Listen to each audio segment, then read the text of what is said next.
अस्सलाम वालेकुम। आज से हम कससुल अंबिया का स्टार्ट कर रहे हैं। इसके अंदर हम हज़रत आदम अलैहिस्सलाम से स्टार्ट करेंगे, लेकिन उससे पहले हम स्टार्ट करेंगे कि ये दुनिया बनी कैसे, कि इंसान की पैदाइश से पहले क्या था। ये बात तो कमोबेश सभी जानते हैं कि सबसे पहले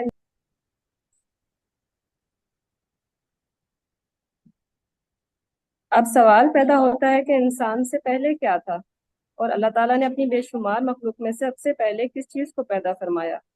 आइए इस सवाल का जवाब कुरान और हदीस से हासिल करें, क्योंकि मुसलमान की रहनुमाई के लिए रोशनी के दो ही मीनार हैं। जनाब रसूलुल्लाह सल्लल्लाहु अलैहि वसल्लम ने इरशाद फरमाया,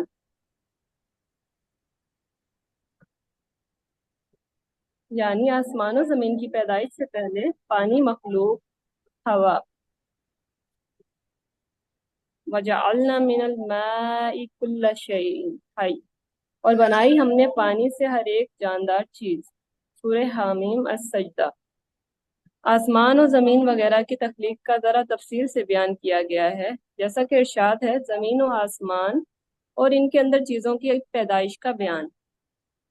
आप सल्लल्लाहु अलैहि वसल्लम इनसे पूछिए, क्या तुम इस खुदा का इनकार करते हो जिसने 2 दिन में जमीन को पैदा किया, और क्या तुम दूसरों का इसका हमसर ठहराते हो?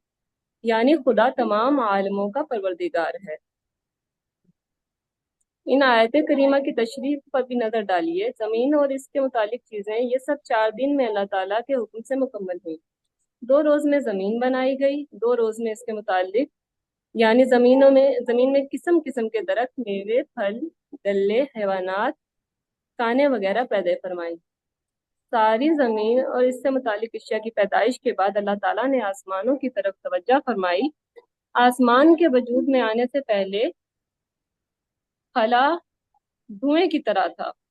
इससे अल्लाह ताला ने इससे आसमान बनाए। फिर आसमान और जमीन के मिलाप से दुनिया बसाई गई। आसमान से सूरज की शुआएं आई, हवाएं उठी, इनसे गर्द और भाप ऊपर चढ़ी, फिर पानी बनकर मींह बरसा, जिसकी बदौलत जमीन से तरह तरह की चीजें पैदा हुई। जमीनों आसमान के मुतालिक ये सब काम अल्लाह ताला ने 6 दिन में मुकम्मल फरमाए, जैसा कि फरमाया गया, इन्ना रब्बकुमुल्लाहुल्लज़ी खलक़स समावाति वल अर्द फी सित्तति अय्याम। बेशक तुम्हारा रब अल्लाह है, जिसने पैदा किया आसमान और जमीन 6 दिन में। जमीन की जंबिश को रोकने के लिए पहाड़ों की पैदाइश। जब अल्लाह ताला ने जमीन बना दी तो इसलिए कि जमीन हिलने ना लगे, अल्लाह ताला ने ये पहाड़ पैदा किए। कुरान करीम की पैदा सॉरी कुरान करीम की बयान करता इन आयतों में से आयत वजा वजाल फीहा रवासी से ये भी मालूम हुआ कि जमीन पर अल्लाह ताला ने पहाड़ कायम फरमाए, जिसकी वजह से हदीस में बयान फरमाई है। हजरत अनस रजी अल्लाह अन्हु से रवायत है, अल्लाह ताला ने जब जमीन को पैदा फरमाया तो मिलने हिलने और हरकत करने लगी। अल्लाह ताला ने पहाड़ों को पैदा फरमा कर जमीन पर रखा तो जमीन की हरकत बंद हो गई। इसी तरह हजरत इब्ने अब्बास रजी अल्लाह अन्हुमा से रिवायत है, अल्लाह ताला ने जब जमीन को पैदा फरमाया तो जंबिश और हरकत करने लगी, तो अल्लाह ताला ने इसकी जंबिश को रोकने के लिए पहाड़ों से मेखों का काम किया। मेखें यानी कीलें। और अल्लाह ताला ये इंतजाम ना फरमाते तो जमीन में जंबिश करती रहती, हिलती रहती। जरा तसव्वुर करें, किसी जगह जलजला आता है तो इस वक्त क्या हालत हो जाती है। मौका मिलता है तो लोग जान बचाने के लिए घरों को छोड़कर जंगल और बयाबान में निकल भागने की फिक्र करते हैं, और अक्सर लोग तो ऐसा होता है कि भाग ही जाते हैं। आगे ये सही नहीं आया। अच्छा, मतलब जब जलजिला आता है तो हम कैसे, हमारी थोड़ी सी देर में ऐसी हालत हो जाती है कि हम बस बयाबान में भाग जाते हैं और हर चीज छोड़ देते हैं, अपने मालो मता और बस घर वालों को लेके सीधे मैदान में चले जाते हैं। तो इससे हम अंदाजा लगा ले सकते हैं कि अगर ये जमीन हिलती रहती तो हम क्या करते। डिस्कशन हम आगे करेंगे। अच्छा, आलम इब्तदा आलम की इब्तदा कैसे हुई, इस उन्वान की तशरीह में चंद हदीसें मुलाहिजा हो। हजरत इमरान बिन हुसैन रजी अल्लाह अन्हु से रिवायत है कि यमन के कुछ लोग खिदमत नबी सल्लल्लाहु अलैहि वसल्लम में इल्म दीन सीखने के लिए हाजिर हुए। इन लोगों ने और बातों के अलावा आप सल्लल्लाहु अलैहि वसल्लम से ये भी दरियाफ्त किया कि इस आलम की इब्तदा कैसे हुई। आप सल्लल्लाहु अलैहि वसल्लम ने इरशाद फरमाया, दुनिया के वजूद से पहले सिर्फ अल्लाह ताला की पाक जात थी, इससे पहले कुछ ना था, और अर्श खुदाबंदी पानी पर था।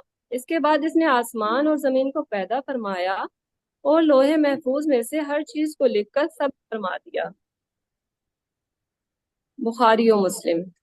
हजरत अब्दुल्ला बिन उमर रजी अल्लाह अन्हुमा से रवायत है कि जनाब रसूलुल्लाह सल्लल्लाहु अलैहि वसल्लम ने इरशाद फरमाया, अल्लाह ताला ने आसमान और जमीन के वजूद से 50,000 साल कबल जुमला मखलूक के लिए जो भी मुकद्दर कर दिया, मतलब तमाम मखलूक के लिए, इस सब को लोहे महफूज में जमा कर दिया था, और आसमान और जमीन से पहले अर्श खुदावंदी पानी पर था।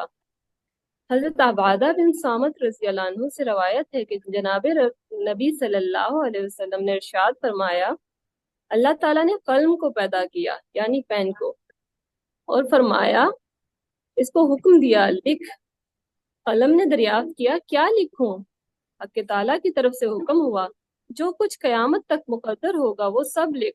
तो उसने कयामत तक जो कुछ होने वाला था सब लिखा। जमीनों आसमान के वजूद से पहले अर्श इलाही किस चीज पर था? हजरत इब्ने अब्बास रजी अल्लाह अन्हुमा की एक रवायत में है कि जमीनों आसमान के वजूद से पहले अर्श इलाही पानी पर था। हक ताला के हुक्म से एक हवा चली जिससे पानी की लहरें फटकर पानी की सतह पर कुब्बा की शक्ल में एक बुलबुला पैदा हुआ। इससे अल्लाह ताला ने सारी जमीन को मुरक्कब फरमा कर इसको पानी की सतह पर बिछा दिया। अल्हम्दुलिल्लाह। हमारी इन मारूफात से एक साहिब अक्ल और मुनसिफ मिजाज आदमी इंसान की पैदाइश से पहले अल्लाह ताला ने किस तरह पैदा फरमाया, यह सवाल आसानी से समझ सकता है। जी, इसके बारे में अब हम डिस्कशन करते हैं। तो किसी का कोई सवाल है तो वो पूछ ले, या फिर कुछ ऐड करना चाहे तो वो भी कर ले। फिर हाशिर हमें बताएंगे कि किस तरह से ये जमीन बनी और बिग बैंग हुआ, और इस तरह से। किसी का कोई सवाल है या हम आगे चलें?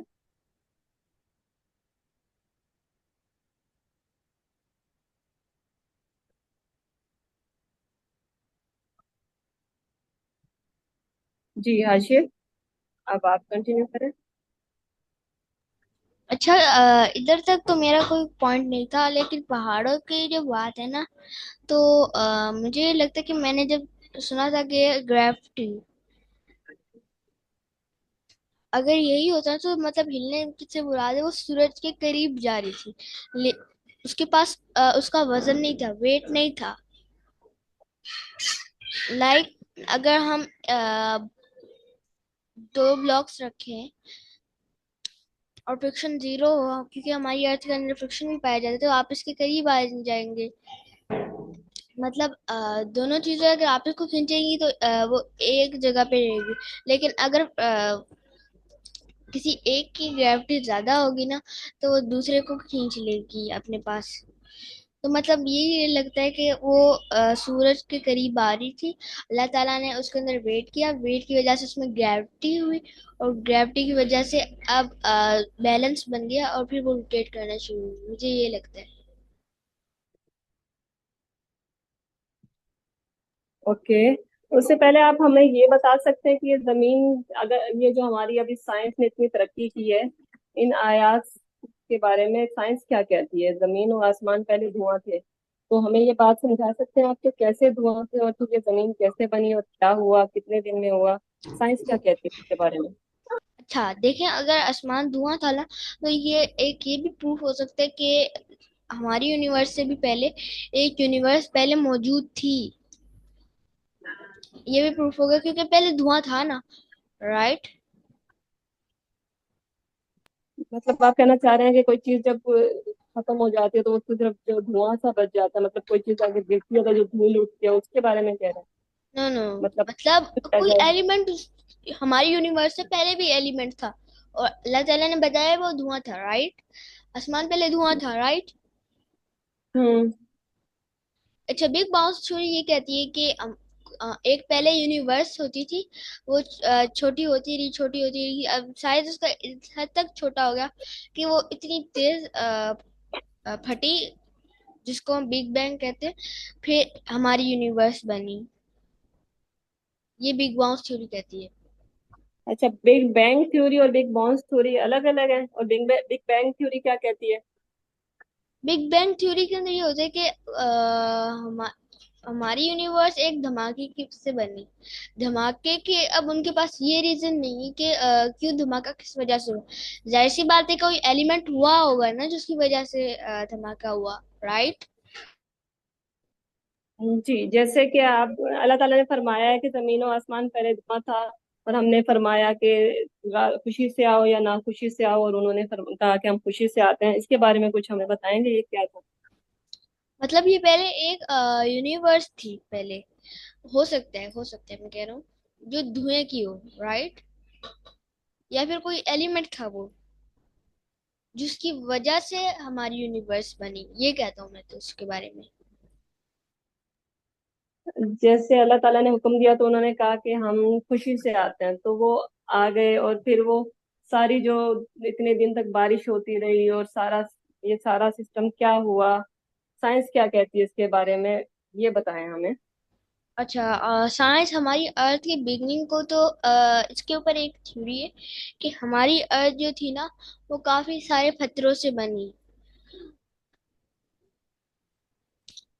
अब हर चीज इवॉल्व कर रही है। मैंने एवोल्यूशन के ऊपर रिसर्च की थी कि हमारी ये जो यूनिवर्स है ना, वो इवॉल्व कर रही है। तो हमारी अर्थ पहले पत्थरों से बनती रही। उसके अंदर पत्थर मतलब लगते मुझे थे। समझ नहीं आया, पत्थरों से बनती रही मतलब? थोड़ा आसान अल्फाज में बताएं, मतलब क्या कहना चाह रहे हैं? जब पत्थर आपस में थे ना, तो वो आई थिंक सो मिक्स हो गए थे। फिर उसके अंदर जब बहुत ज्यादा टेम्परेचर अंदर गर्म हो चुका था, क्योंकि अब एक चीज बहुत तेजी से हीट करेगी या फिर चीजें बहुत तेजी से आप इसको हीट करेंगी, तो फिर बहुत अंदर गर्म हो जाएगी ना, अंदर गर्म हो जाएगा, राइट।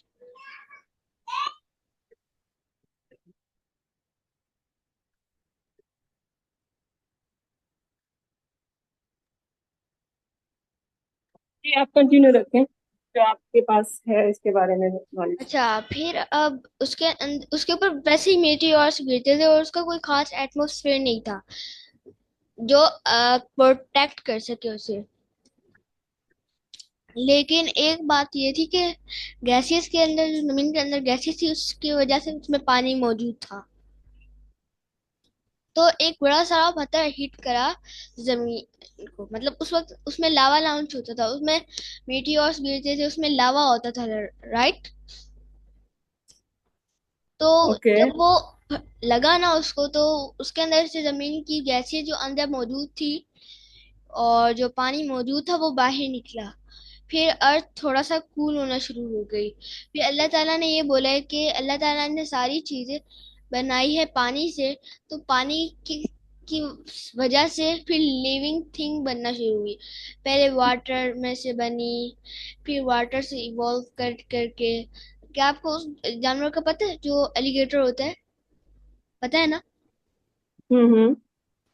एलिगेटर जो होता है वो सी एनिमल है, लेकिन वो स्विम भी कर सकता है और चल भी सकता है, राइट। ओके, मतलब हर चीज को अल्लाह ताला ने पानी से पैदा किया, क्या मतलब है? क्या उसके मतलब पहले जिसको पानी के अंदर लिविंग थिंग थी, उसके साथ इंसान के अब अंदर कितने परसेंट पानी है, मतलब क्या हाँ, सिक्सटी दरख्तों में भी परसेंट पानी है या हाँ, फिर जानवरों में अब भी? इसका प्रूफ ये है कि इंसानों के अंदर 60% पाया जाता है, मछलियों के अंदर अबाउट 60 to 80 पाया जाता है, और ट्रीज के अंदर पाया जाता है 80 to 90 पाया जाता है, आई थिंक। मतलब साइंस भी ये प्रूफ करती है, क्योंकि अल्लाह ताला ने बता दिया है हर चीज हक है। तो हमने अब देखा तो साइंस ने भी ये प्रूफ किया कि हर चीज को अल्लाह ताला ने पानी से पैदा किया। यस। ठीक। अच्छा, दूसरों को हमसर ठहराते हुए यहाँ पे क्या अल्लाह ताला कहना चाह रहे हैं, आप ये समझाएंगे हमें कुछ? दूसरों को हमसे डराते हुए मैं समझा नहीं, एक दफा वापस समझाए। मतलब बोले कि आप सल्लल्लाहु अलैहि वसल्लम इनसे पूछिए कि क्या तुम उस खुदा का इनकार करते हो जिसने 2 दिन में जमीन को पैदा किया, और क्या तुम दूसरों का इसका हमसर ठहराते हो? अच्छा, यही तो उस वक्त मालियों का जो लोग थे बहिष्कार ना, है। उन्होंने इतना गौर फिक्र किया ही नहीं और अपने बूतों को किया। इसके बारे में ये था कि कुरैश मक्का को अपने इज्जत का बहुत फिक्र थी, क्योंकि अब वो जाते थे तिजारत के लिए, तो कोई भी कबीला उनके ऊपर अटैक कर ही नहीं पाता था बुत परस्ती की वजह से। प्रूफ ये है क्यों? कि अगर कोई अटैक करता ना उन पे, तो वो उनके उनका बुत तोड़ देते। सारे बुत मक्का में थे, उनका बुत तोड़ देते। मतलब आप उसको कह रहे हो कि वो जैसे सियाहत है हमारी, के लोग घूमने फिरने जाते हैं और वहां पे जाके एक्सप्लोर करते हैं, तो वो लोग अपने अपने कबीलों का बुत उन्होंने वहां पे रखा हुआ था मक्का में, और वो लोग जब वहां पे घूमने फिरने आते थे तो उनकी तिजारत अच्छी होती थी कुरैश मक्का की, और जब वो तिजारत करने जाते थे तो जिनके बुत वहां पे रखे होते थे तो वो उनको कुछ भी कह नहीं सकते थे, ना उनके माल लूट सकते थे, उनको इज्जत भी मिलती थी इसी वजह से। जैसे सूरह कुरैश में अल्लाह ताला ने बताया कि हमने तुम्हारे लिए रास्ते आसान कर दिए, तुम्हें इज्जत दी, इतना मालो मता दिया, और फिर भी तुम नाशुक्री करते हो।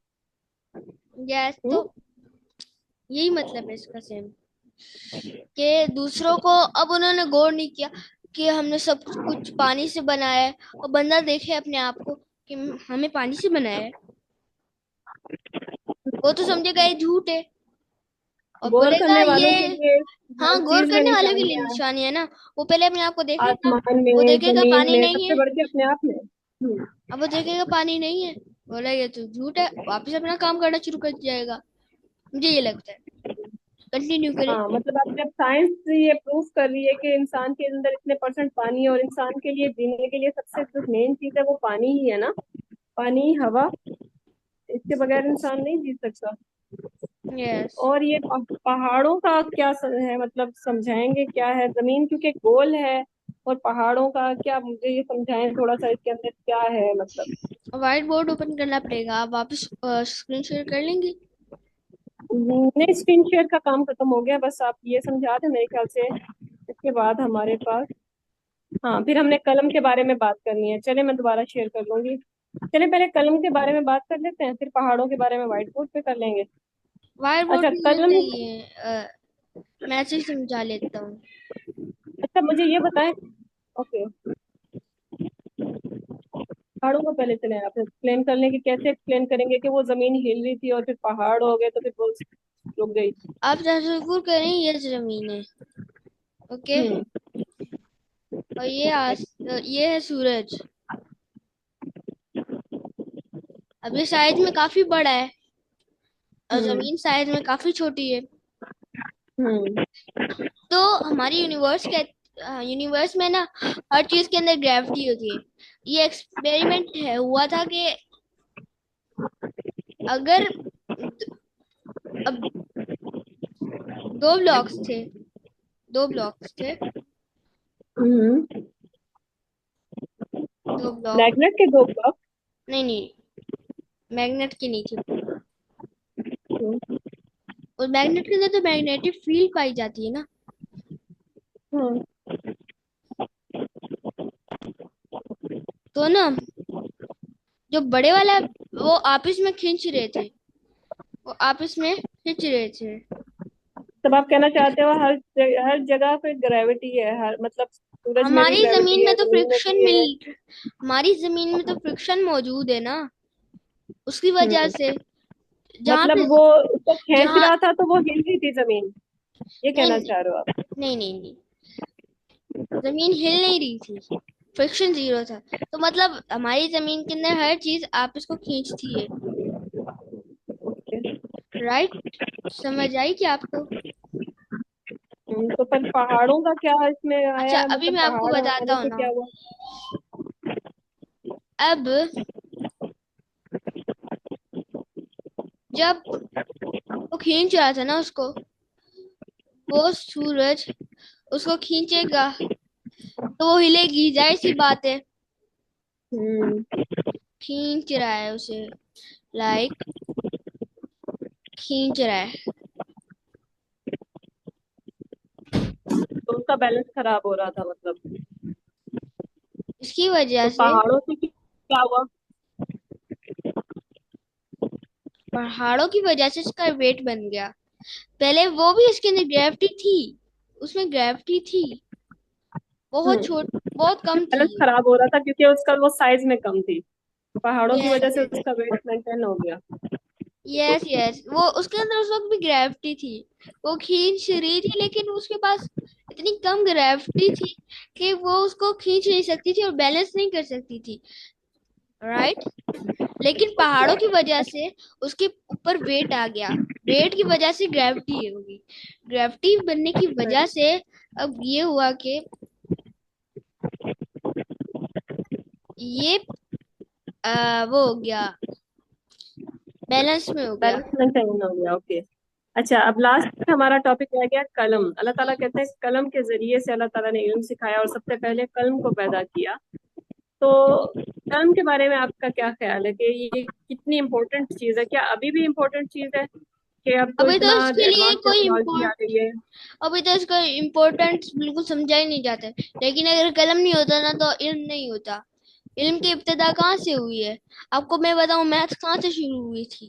लोगों ने लिखना शुरू किया था, किसके जरिए? वो लकड़ियां लेते थे, पत्थर के कुछ जो ऐसी चीजें बनाते थे जो खराश मार सके, फिर खराशों की वजह से वो मैथ करना शुरू हो गए। अगर किसी आप के पास बता सकते हैं कि इंसानों में कलम सबसे पहले किसने दरियाफ्त किया और किसने इसका हजरत इदरीस इस्तेमाल किया? अल्लाह अलैहिस्सलाम ताला थे। ने। हजरत इदरीस अलैहिस्सलाम के दौर में ही मैथ इजाद हुई थी। वाई? बिकॉज उसी वक्त लोगों ने लिखना शुरू किया था मैथ को। समझ आई? ओके, मतलब अल्लाह ताला ने बताया कलम, जब सबसे पहले जब कलम को पैदा फरमाया तो उसको कहा कि लिख दो। कि क्या लिख दूं? अल्लाह ताला ने सब के तकदीरें और क्या होना है, क्या चीज़, हर चीज लिख दी तो है। आपकी आवाज हम नहीं आ पर रही। जब, अभी आ रही है? यस यस, अभी आ रही है। अच्छा, मतलब कलम के जरिए से अल्लाह ताला ने इल्म सिखाया।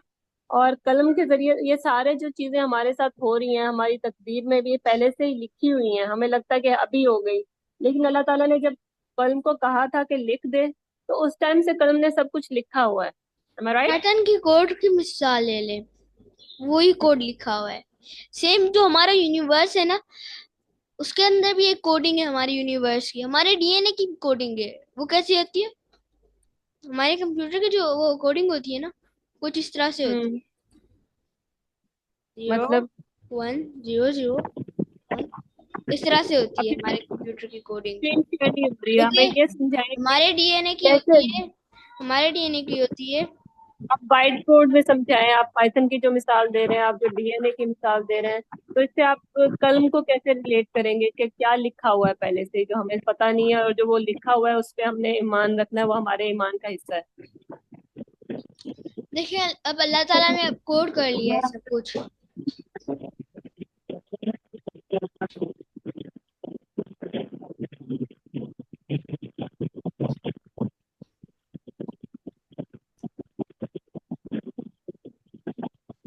हमारी जो बाइनरी लैंग्वेज होती है ना, वो होती है 0 1 1 0 1। मतलब इसमें होता है 0 एंड 1। और ये क्या हमारे है? बॉडी की जो होती है ना, आई थिंक सो, तो वो होती है हमारी बॉडी की जो कोडिंग होती है डीएनए की, A G और T एंड इनमें होती है, इन 3 लेटर्स में। तो ये क्या, ये यूनिवर्स, तो मुझे समझ नहीं आई।